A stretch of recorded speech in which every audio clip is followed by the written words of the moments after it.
Assalamualaikum warahmatullahi wabarakatuh. Pada kali ini kita akan membahas yaitu kitab Ihya Ulumuddin juz 1 halaman 159, Bayanu Ishtiratil Khusyu' wa Huduril Qalbi. Langsung saja ya. Bismillahirrahmanirrahim. Bayanu Ishtiratil Khusyu' utawi iki iku bab martelakaken dan syaratake khusyuk wa huduril qalbi lan hadiri ati. Nah, sebelum kita masuk ke pembahasan, saya akan terangkan dulu ya bahwa di sini antara ulama ahli hakikat dan ulama ahli fikih itu berbeda pandangannya dalam hal disyaratkan apa enggak sih khusyuk ketika kita sholat. Kalau ulama fikih itu berpendapat tidak, melainkan kecuali nanti ketika waktu takbiratul ihram itu harus hadir hatinya. Selain daripada itu tidak disyaratkan khusyuk. Sementara beda pandangan lagi karena kita ini membaca ya tentunya beda dengan pendapat ulama ahli hikmah ya, dimana itu khusyuk merupakan syarat dari sahnya sholat. Nah itu nanti alasan kenapa disyaratkan itu nanti kita yang akan kita bahas di sini. Sekarang kita akan membahas tentang pentingnya khusyuk ya. Bagaimana caranya agar kita khusyuk, syarat-syaratnya apa aja agar sholat kita lebih khusyuk, lebih berkualitas tentunya. Salah satu yang mulai dicabut oleh Allah Subhanahu wa Ta'ala pada masa ini adalah khusyuk. Khusyuknya orang-orang yang sholat. Coba kalau kita lihat diri kita sendiri saja lah, nggak usah lihat orang lain. Coba kita lihat diri kita sendiri. Kadang sholat udah ditunda-tunda, kalau belum mepet waktunya juga masih berat tubuh ini mau diajak sholat, males-malesan. Kalau pas lagi sholat juga bawaannya keburu-buru, pengen cepat-cepat selesai. Udah gitu ditambah lagi tidak khusyuk. Kalau masih ada yang seperti ini, pasti ada yang salah dalam kehidupan kita yang perlu segera kita benahi. Ya karena apa? Karena khusyuk merupakan anugerah sendiri dari Allah Subhanahu wa Ta'ala, dan tidak semua orang itu memang diberi anugerah tersebut.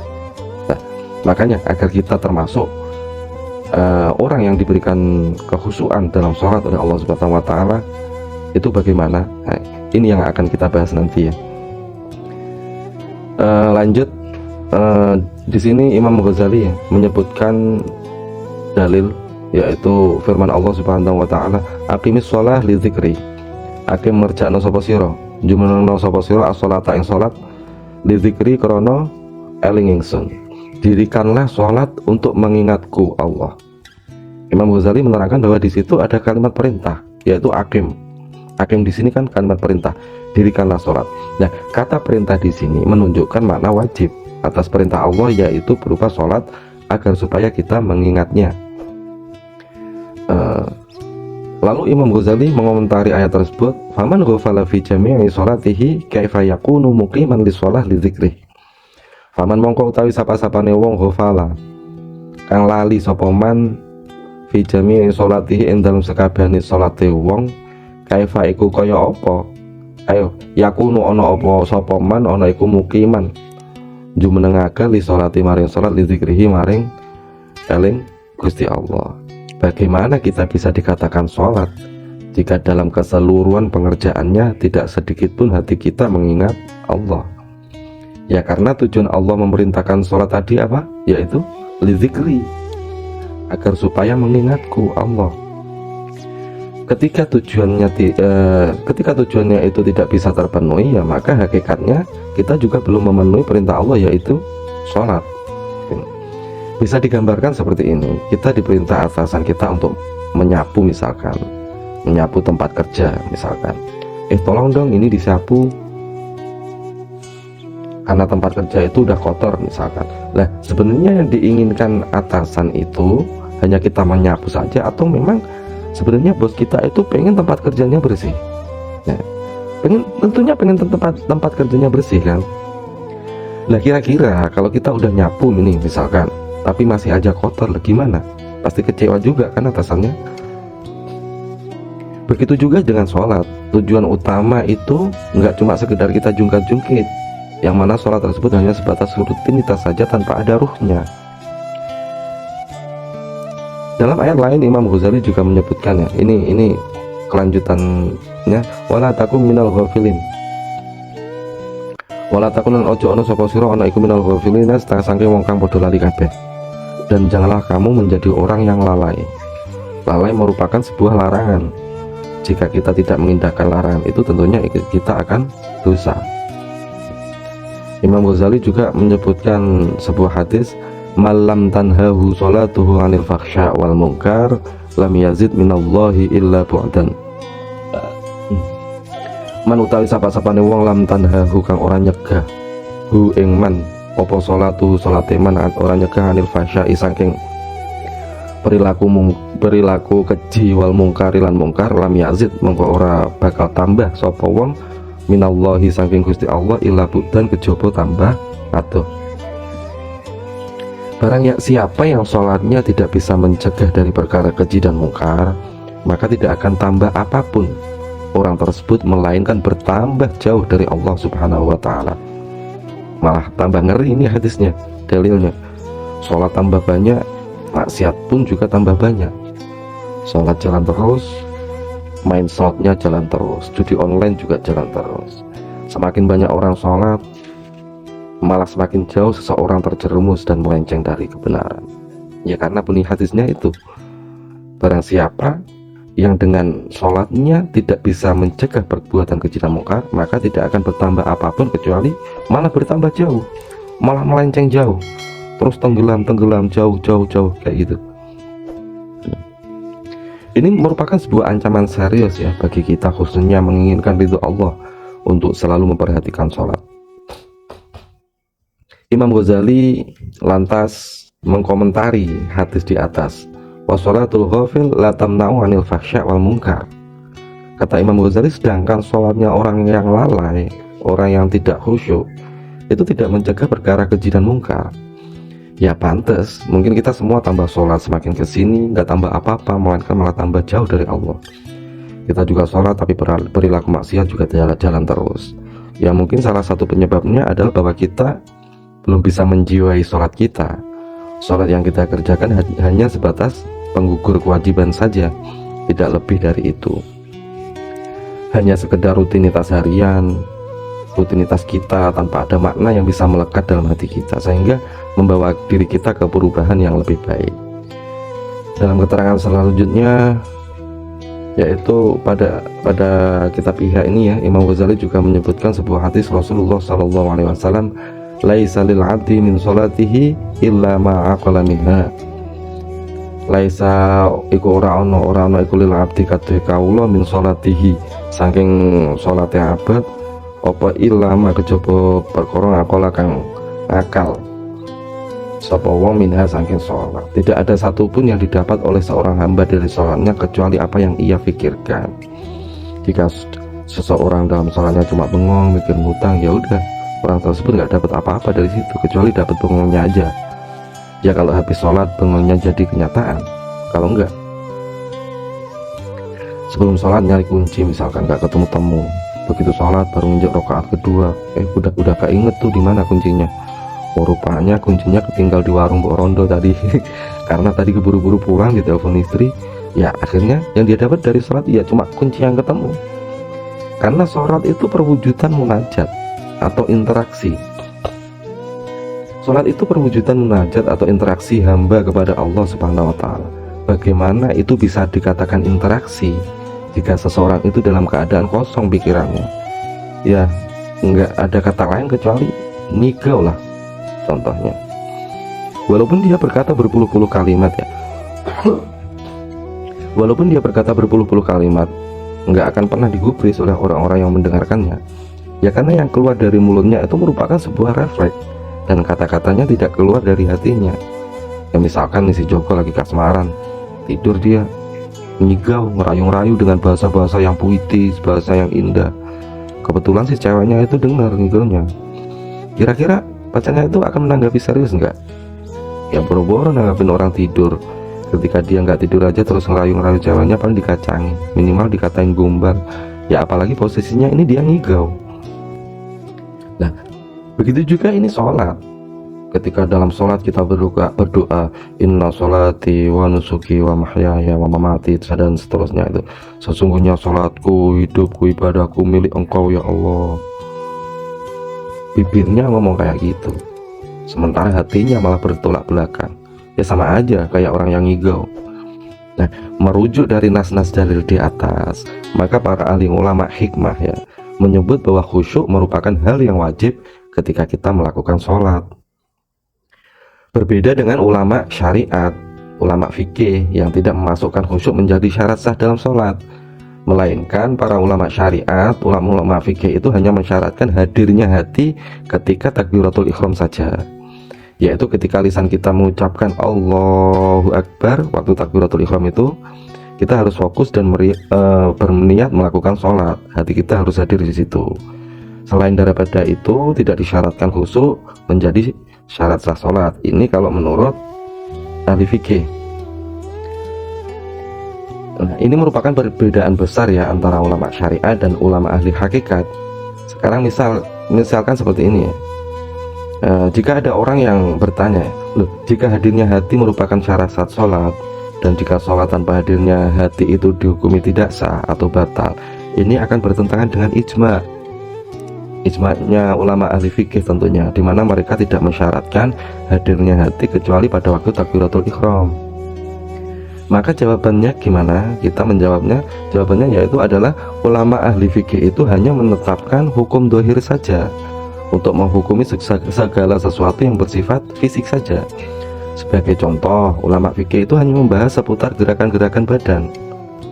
Ketika sujud kita posisinya harus gimana, ketika ruko posisi tubuh itu bagaimana, duduk di antara dua sujud posisi kaki itu yang baik itu bagaimana, kalau ada 3 gerakan tubuh di luar gerakan sholat maka dihukumi batal. Nah, yang semacam ini yang dibahas oleh ulama fikih, yaitu hanya membahas perkara yang dohir saja.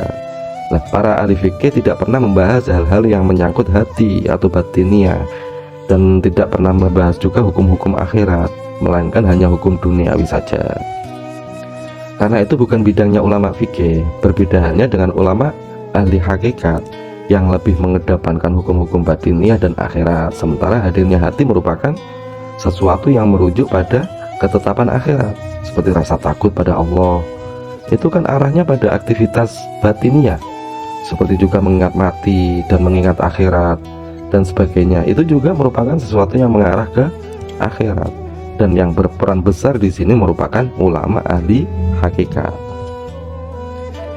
Dan para ahli fikih itu tidak bisa mengklaim bahwa itu adalah ijma ulama. Loh, apa buktinya? Buktinya karena ada sebuah riwayat yang disadur dari Bashar bin Haris, di mana beliau meriwayatkan dari Abi Thalib Al-Makki dari Sufyan As-Tsauri, bahwasanya Sufyan As-Tsauri pernah berkata, barang siapa yang tidak khusyuk maka rusaklah sholatnya. Ini kata-kata siapa? Imam Tsauri yang pertama. Dan riwayat dari Hasan, sesungguhnya Hasan berkata, tiap-tiap sholat yang dilakukan tanpa hadirnya hati maka sholat itu akan mendatangkan siksa lebih cepat. Ini Hasan. Yang ketiga Mu'adz bin Jabal, ini malah lebih ngeri lagi nih. Mu'adz bin Jabal juga berkata, barang siapa yang mengetahui seseorang yang berada di kanan kirinya, saya ulangi ya, barang siapa yang mengetahui seseorang yang berada di kanan kirinya sementara dia dalam keadaan sholat, maka tidak ada sholat baginya. Nah, ini malah lebih ngeri lagi ini kali ini. Pendapat salah satu sahabat terbaik Rasulullah itu yaitu Mu'adz bin Jabal, kalau sholat masih bisa merasakan hadirnya di kanan kiri, itu belum bisa dikatakan sholat. Ini menurut sahabat ya itu terlalu tinggi kalau itu. Kalau kita akhir zaman lah, ya udah dikit-dikit lah, dikit-dikit khusyuk, dikit-dikit ingat, udah lah, moga-moga diampuni gitu aja. Ya karena memang apa ya, sekarang ini yang udah mulai dicabut itu kan khusyuk ya. Nah, itulah tadi beberapa dalil baik Al-Quran ya maupun asal sahabat tentang diisyaratkan khusyuk di dalam sholat. Nah, sekarang kita mau bahas sebenarnya khusyuk itu apa? Khusyuk itu apa dan bagaimana? Apa khusyuk itu fokus? Bukan. Khusyuk itu bukan fokus ya, karena fokus itu nggak bisa menggambarkan dari khusyuk itu. Meskipun gini, khusyuk itu termasuknya fokus, tapi fokus salah ya. Jadi antara khusyuk sama fokus itu beda lah, pokoknya kayak gitu. Nah, sekarang kita membahas sebenarnya khusyuk itu apa dan bagaimana, dan apa yang kita akan peroleh dengan khusyuk tersebut. Coba simak penjelasan berikut. Mengapa kita harus khusyuk dalam sholat? Tujuannya itu apa? Dalam Al-Quran Allah sudah menjawab, yaitu pada surat Al-Mu'minun ayat 1 ya. Qad aflahal mu'minun. Qad aflaha,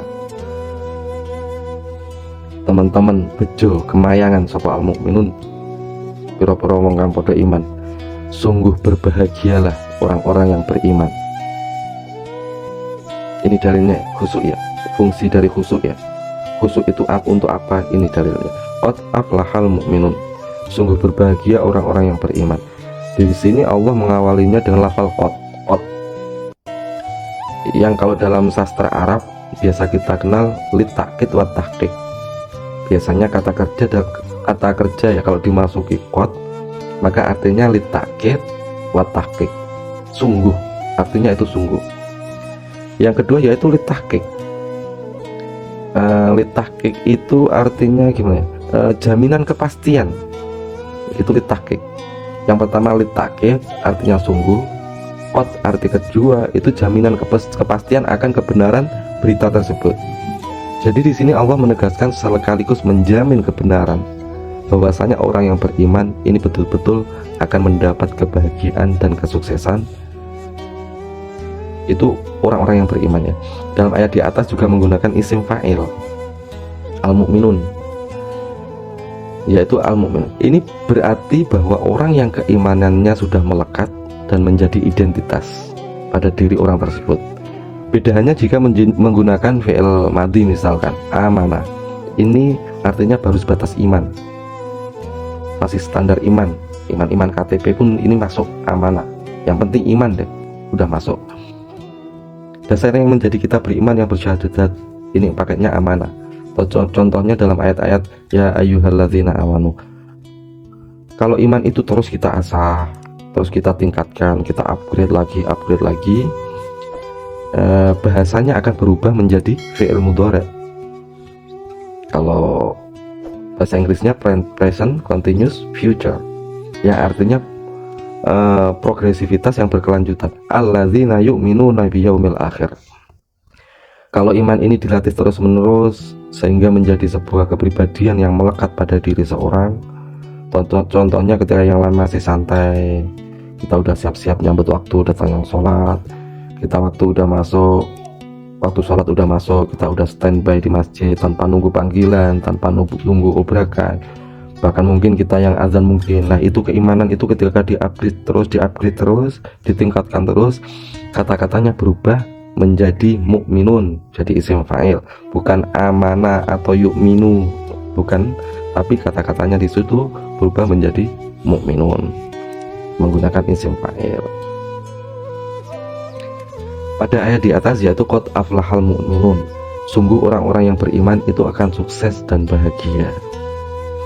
Nah, aflaha, sekarang kita kan membahas aflaha. Nah, aflaha di sini dari kata falah di sini mewakili dua arti ya, yaitu sukses dan bahagia, successful and happiness. Kata kalau cuma sukses saja, bahasa Arabnya itu faza yafuzu fauzan, itu sukses. Kalau bahagia saja, bahasa Arabnya itu fariha yafrohu farhan, itu bahagia.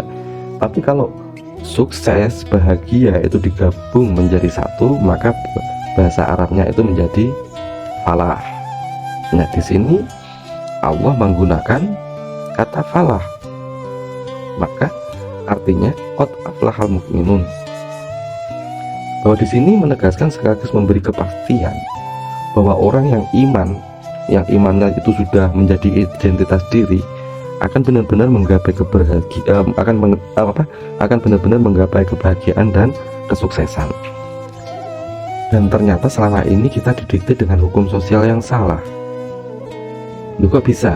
Biasanya orang akan berpendapat orang sukses itu orang yang punya modal, uangnya banyak untuk usaha, ditunjang dengan startup pendidikan yang tinggi, ijazahnya tinggi, pengalamannya yang mumpuni, bekerja keras siang malam. Itu kan yang selama ini jadi anggapan kita kunci menuju kesuksesan.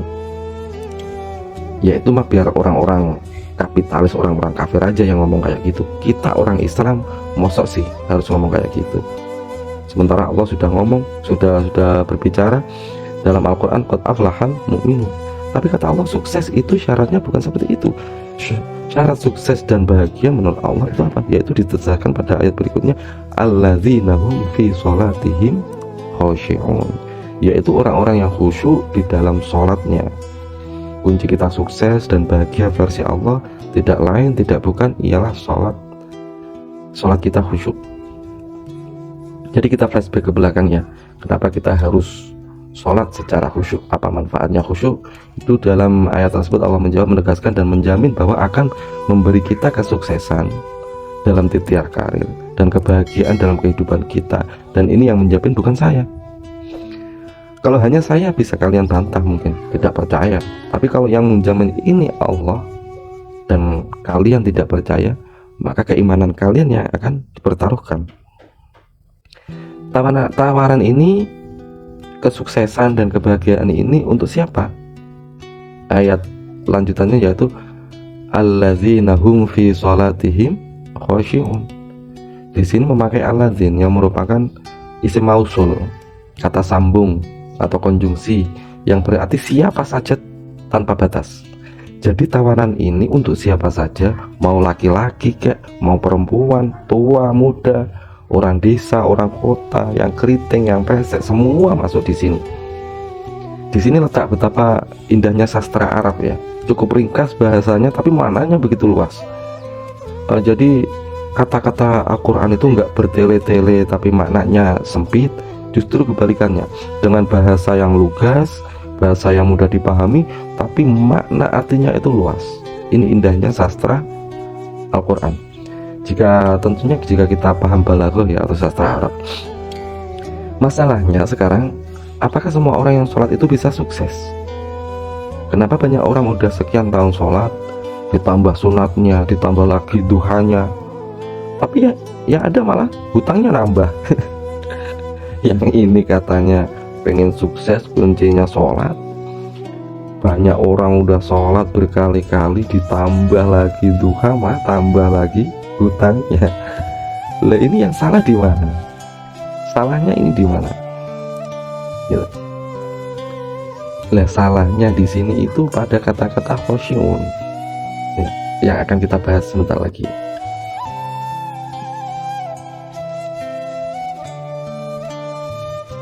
Sekarang kita kupas tentang makna khusyuk ya. Khusyuk itu apa sih?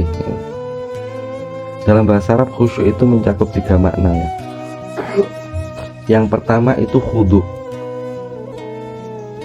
Khudu itu berarti sifat merendah yang disertai dengan bahasa tubuh, dengan tubuh yang membungkuk, mata yang tertunduk, dan hati yang benar-benar merasa rendah di hadapan Allah. Itu khudu.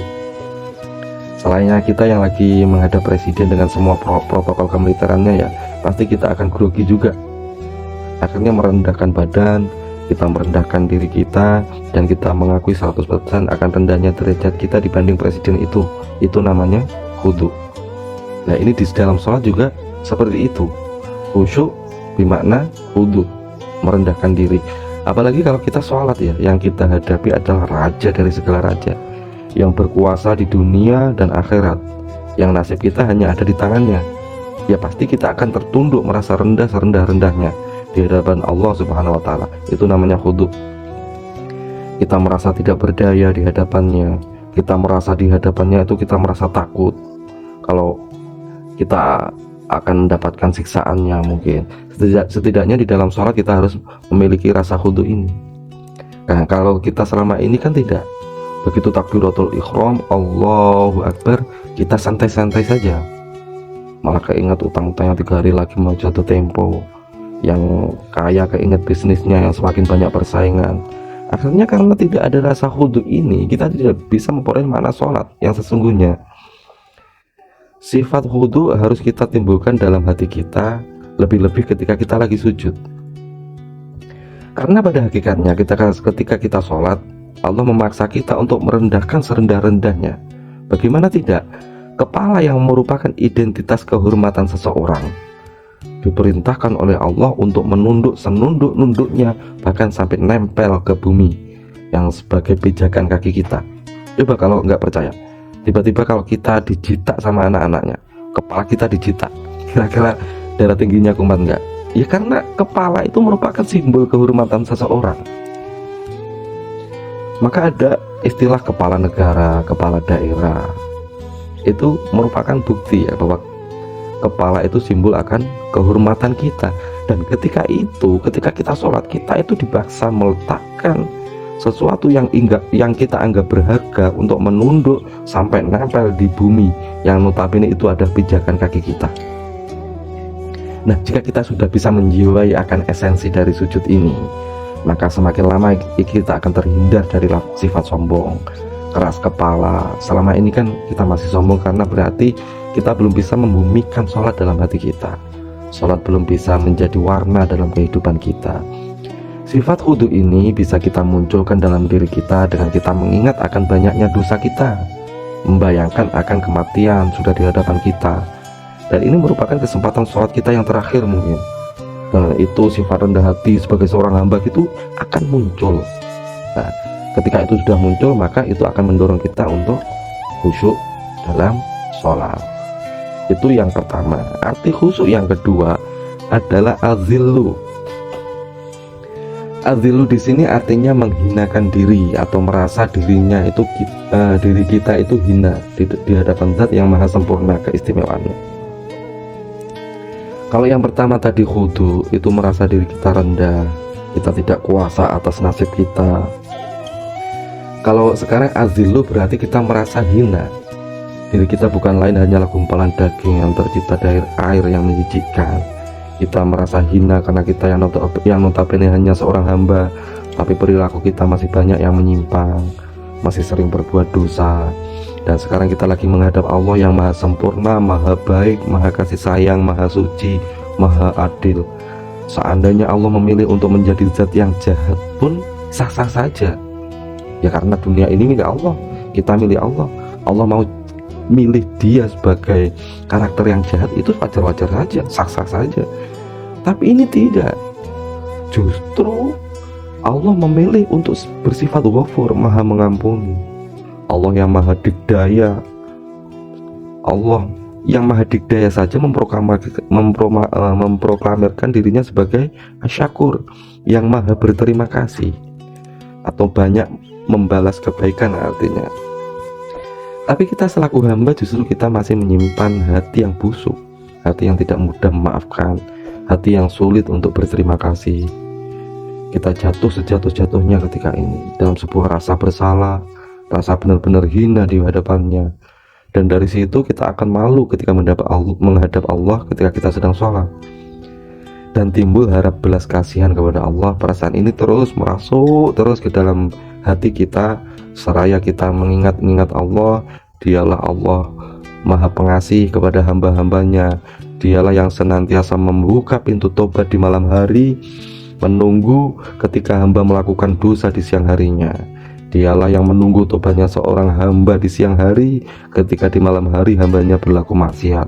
Dia yang banyak memberi nikmat kepada kita berupa fasilitas-fasilitas yang tidak pernah bisa kita hitung. Ketika sudah mencapai situ ya, ketika kita sudah perasaannya sudah ke situ, maka timbul rasa cinta kepada Allah. Ketika kita udah bisa menimbulkan rasa cinta kita kepada Allah dalam sholat kita, akhirnya kita akan merasakan arti khusyuk yang ketiga, yaitu as-sukun. Artinya rasa tenang, damai, rasa syahdu, nyaman. Nah, salahnya kita yang memadu kasih misalkan dengan seorang yang kita cintai dan sangat kita rindu, maka dalam syairnya Gus Dur bukan membahasakan seseorang yang bermunajat kepada Allah itu dengan kata-katanya kudu rangkulan rino lan wengi, bahasa-bahasa Jawa yang romantis itu sebenarnya. Kalau dalam bahasa Indonesia itu kan kita berpelukan kepada Allah, berkholwat atau menyendiri berduaan kepada Allah, memadu kasih, mengungkapkan kerinduan kita, rinolan wengi, siang dan malam hari. Begitu posisi para kekasih Allah, orang yang dekat dan dicintai oleh Allah. Lebih-lebih ketika para wali itu melakukan sholat, perasaannya seperti itu. Inilah arti khusyuk dalam sholat yang mencakup 3 hal tadi, yaitu khudu yang artinya merendahkan. Selain kita merasa merendah diri, merendahkan kita juga merasa azillu yang artinya kita merasa hina di hadapan Allah Subhanahu wa taala.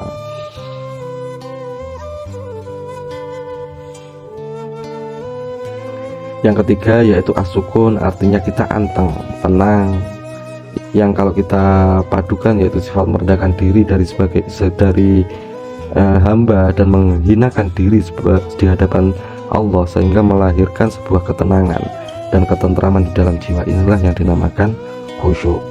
Sehingga orang-orang yang khusyuk dia akan lebih banyak mendapatkan sebuah pengalaman rohaniah. Tidak jarang mereka akan menangis sampai terisak-isak di dalamnya. Itu hasil dari ketiga rasa tersebut. Ketika Aisyah ditanya, bagaimana ketika Nabi sholat? Aisyah menjawab bahwa begitu Nabi takbiratul ihram, air mata langsung menetes terus menerus, tak henti-hentinya sampai sholat berakhir. Dan yang didapatkan apa? Yaitu sebuah ketenangan jiwa. Karena itu orang yang ahli sholat pasti jiwanya akan lebih tenang. Jiwanya pasti akan lebih tenang dibanding orang yang tidak sholat. Sehingga kalau ada masalah di luar sholat, mereka akan menghadapinya dengan tenang, dengan kepala dingin. Dan yang dihasilkan juga sebuah jalan keluar yang terbaik, karena dia tidak panik dan bisa berpikir dengan kepala yang dingin. Maka ini akan berpengaruh pada kehidupannya, sehingga sistem tubuh kita akan selalu merespon atas segala hal yang terjadi pada diri kita dengan hal-hal yang berbau iman, berbau ketakwaan kepada Allah. Jika ini sudah terbentuk, maka inilah yang dimaksud oleh Allah bahwa sholat akan mencegah perbuatan keji dan mungkar. Nah, jika kita akan mengukur bagaimana kualitas sholat diri kita, maka kita harus melihat seberapa banyak sholat bisa menjaga kita dari perbuatan keji dan mungkar. Sahabat Ali ketika ditanya oleh salah satu sahabatnya, sahabat Ali itu ketika dia mau sholat, wajahnya itu langsung berubah pucat. Ditanya itu oleh salah satu sahabatnya, wahai Ali, mengapa ketika waktu sholat sudah tiba, selalu wajahmu tiba-tiba berubah pucat pasi? Ali menjawab, bagaimana aku tidak pucat ketika panggilan udah diserukan dan aku akan menghadap siapa? Itu jawaban Sayyidina Ali radhiyallahu anhu. Jadi sebenarnya cara khusyuk itu dimulai dari sebelum sholat ya.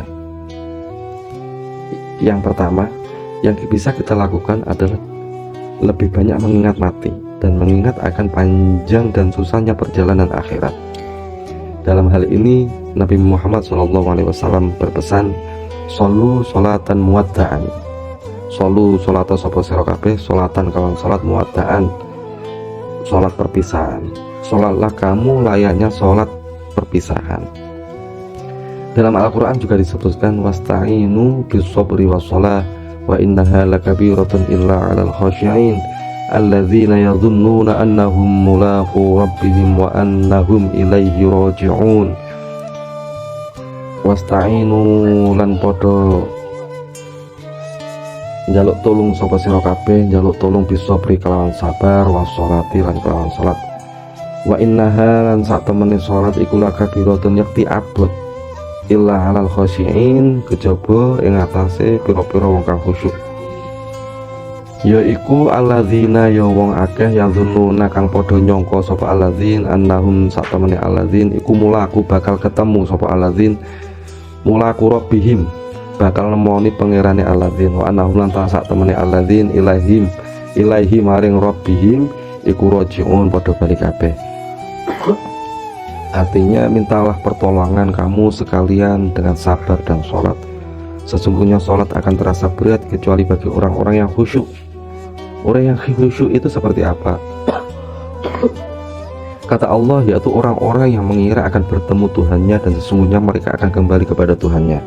Ini tips yang pertama ya, agar kita khusyuk, yaitu kita lebih mengingat akan kehidupan nanti di akhirat, bagaimana kita mau bertemu dengan Allah. Sudahkah kita persiapkan semaksimal mungkin? Itu lebih, persiapan yang pertama itu lebih ke situ ya. Yang kedua, agar kita lebih khusyuk, tips yang kedua apa?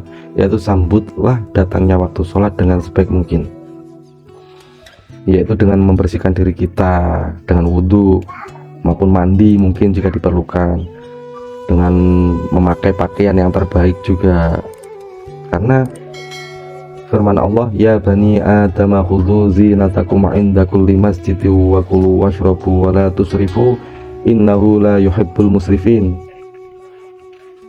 Hai anak-anak Adam, kenakanlah perhiasan-perhiasan kamu sekalian 'inda kulli masjidin, ketika kamu sekalian mau pergi ke masjid.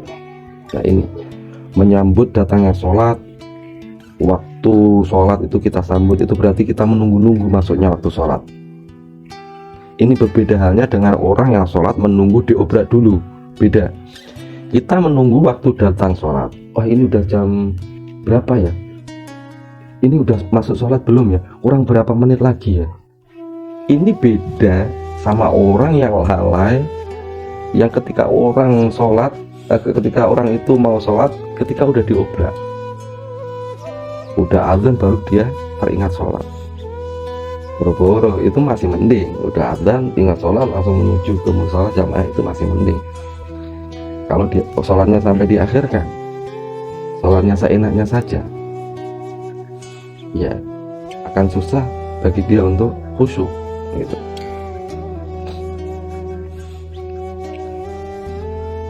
Nggak usah, kalau kita sadar ya bahwa sholat itu merupakan kebutuhan kita, ya selayaknya kita sebagai pekerja lah, misalkan kalau udah tahu setiap jam 7 mulai masuk kerja, tapi ketika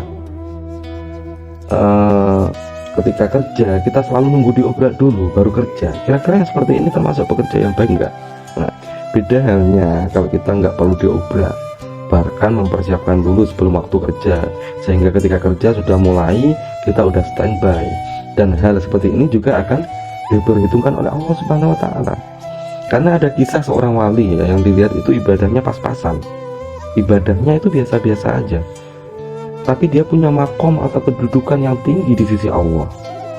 Ketika ditanya oleh temennya yang sama-sama wali tentunya, tuh aku lihat kedudukanmu itu sangat tinggi, padahal ibadahmu itu biasa-biasa aja. Sebenarnya yang kamu lakukan itu apa? Wali tersebut menjawab apa coba?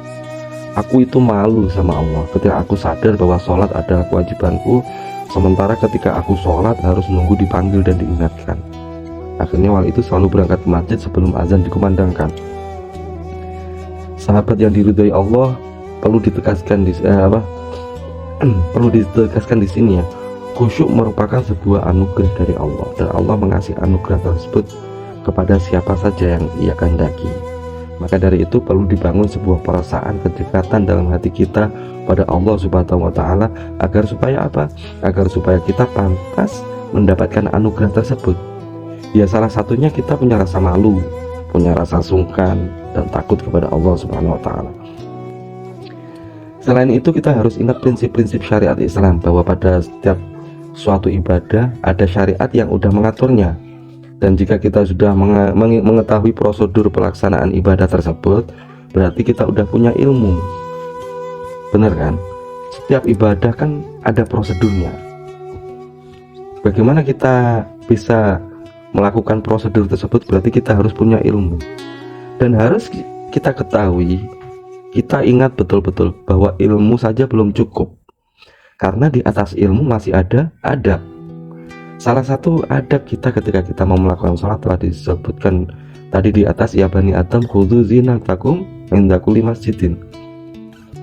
Hei anak Adam, pakailah perhiasan kamu sekalian ketika kamu ke masjid, yaitu dengan cara memakai pakaian yang terbaik mungkin. Ya, ini adalah adab. Nggak harus mewah, melainkan pakaian yang masih baik untuk kita pakai.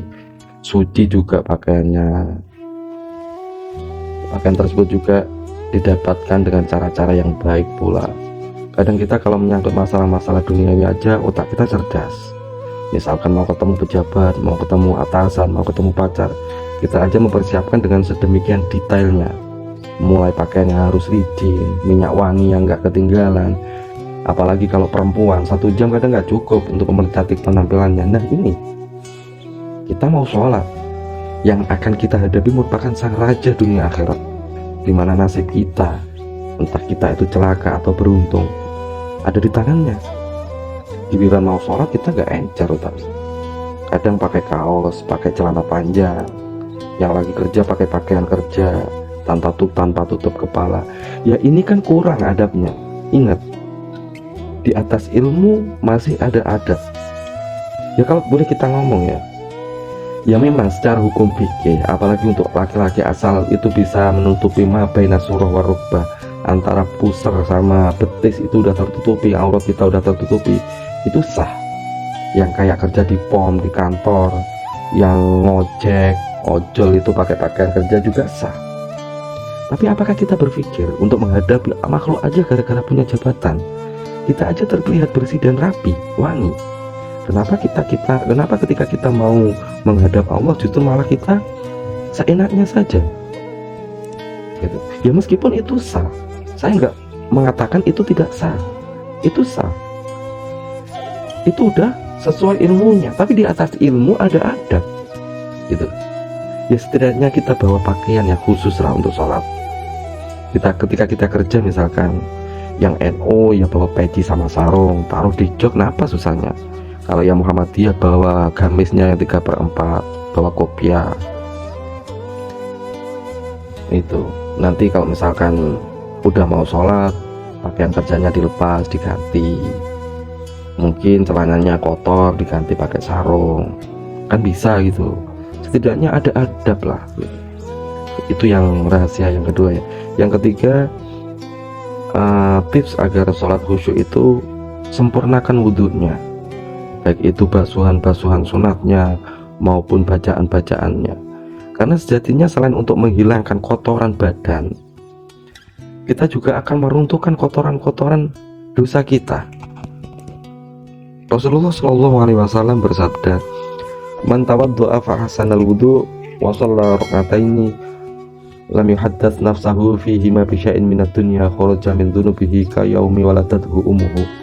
Barang siapa berwudu dan memperbagus wudunya, kemudian sholat 2 rakaat, di mana orang itu tidak ngomong hal-hal yang duniawi di antara wudu dan sholat, maka dosa-dosanya akan keluar dan menjadi bersih sebagaimana waktu ia dilahirkan oleh ibunya.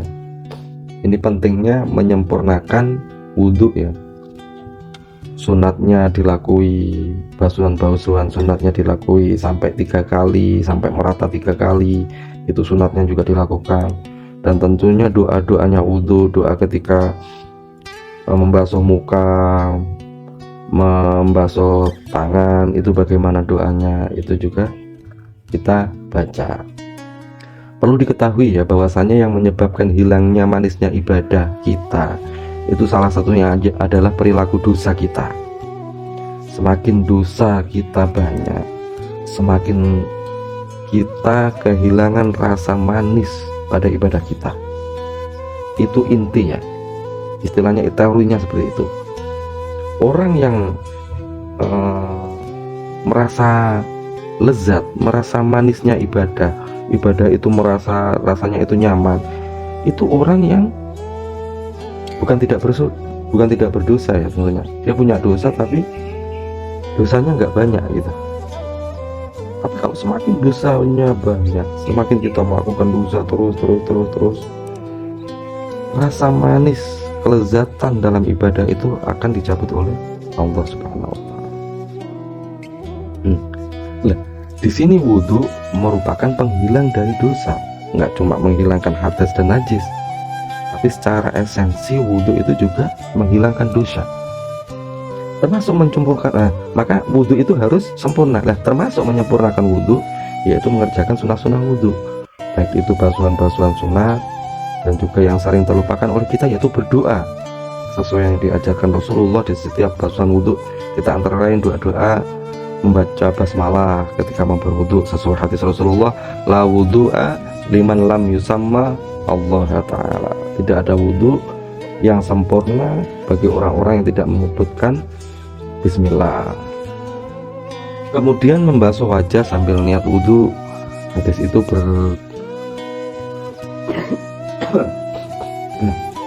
saya ulangi, kemudian membasuh wajah ya sambil berniat, terus berkumur-kumur. Nah, ketika kumur doanya apa? Allahumma a'inni ala tilawati kitabika wa kasratir zikri laka. Ya Allah, tolonglah saya untuk bisa membaca kitabmu, dan tolonglah saya untuk bisa banyak mengingatmu. Kumur-kumur kita doa, dalam hati kita diresapi betul-betul doa itu. Kita kumur, memasukkan air ke mulut kita kumur-kumur, hati kita berdoa, ya Allah, tolongi bibir ini agar bisa membaca Al-Quran. Tolongi bibir ini, tolonglah saya agar bibir ini bisa zikir yang banyak kepada Engkau. Kalau nggak bisa pakai bahasa Arab, pakai bahasa yang dimengerti saja lah. Pakai bahasa Indonesia cukup, bahasa Jawa cukup, daripada pakai bahasa Indonesia tapi nggak paham gitu. Jadi doa-doa itu penting ya.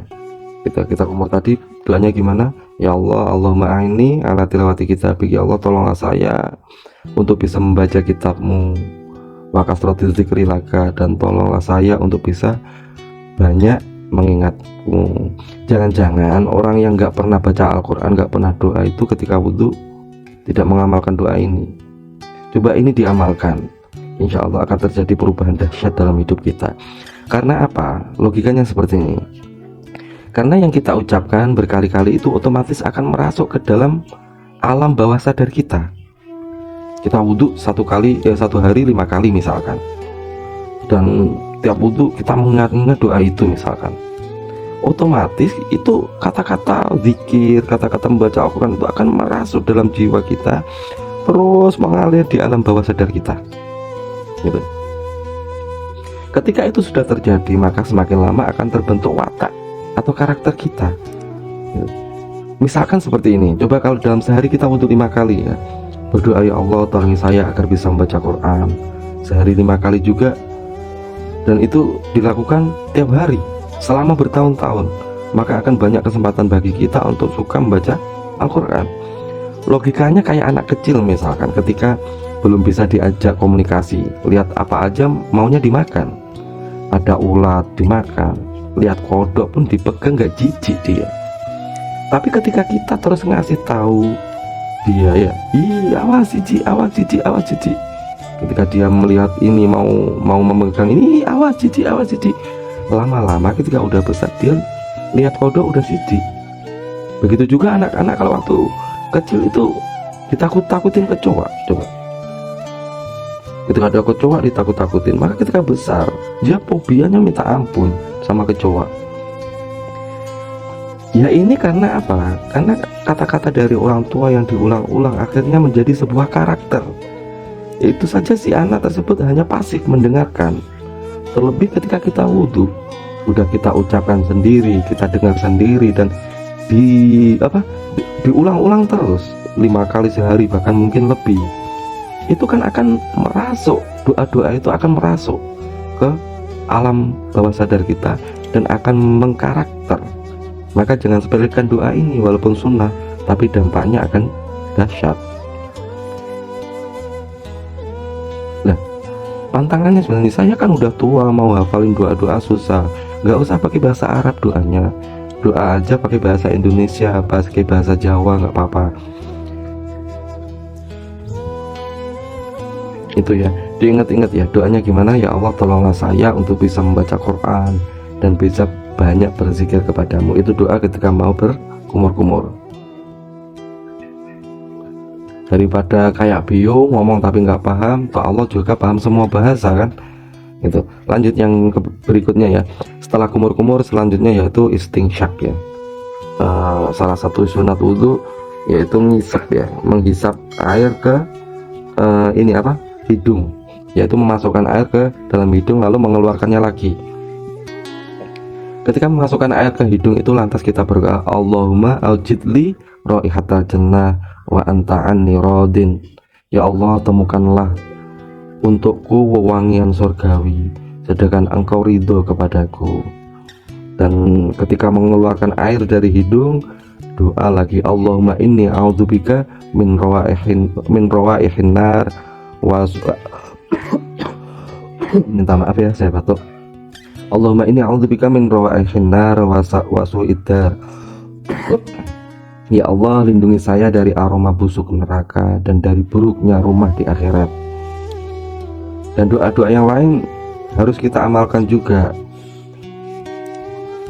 Nanti tentunya kita akan bahas nanti ya di kesempatan yang berbeda ya. Seperti doa kita membasuh telapak tangan. Ya Allah, terimakanlah buku catatan amal saya oleh tangan kanan saya gitu. Ketika membasuh tangan kiri, doanya ya Allah, jangan saya minta agar bukan tangan kiri saya yang menerima buku catatan amal saya.